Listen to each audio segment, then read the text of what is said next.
السلام عليكم الاصدقاء ومرحبا بكم في فيديو جديد. كنتمنى انكم تكونوا بخير وعلى خير وبصحه جيده. بدون اطاله وكالعاده يلا نبداو. يستهدف تشيلسي التعاقد مع المغربي الدولي عبد الصمد الزلزولي لاعب وسط برشلونه المعار الى اوساسونا باش يرجع الزلزولي الى البارسا بعد انتهاء اعارته، علما بانه يقدم اداء جيد مع اوساسونا.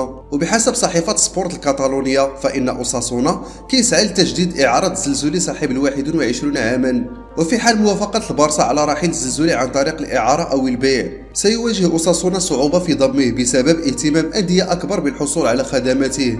واشارت الصحيفه الكاتالونيه الى ان تشيلسي يستهدف ضم الزلزولي في الميركاتو الصيفي المقبل بعد تألقه في الفتره الماضيه، ومن المقرر ان ينتظر اوساسونا حتى نهايه الموسم لمعرفه ما اذا كان البارسا سيعيد الزلزولي لصفوفه او سيتلقى العروض لضمه. المهم الاصدقاء كنتمنى انكم تشتركوا في القناه وتفعلوا زر ديال الجرس باش توصلوا بكل جديد. تلاقوا في فيديو محسن، الى اللقاء.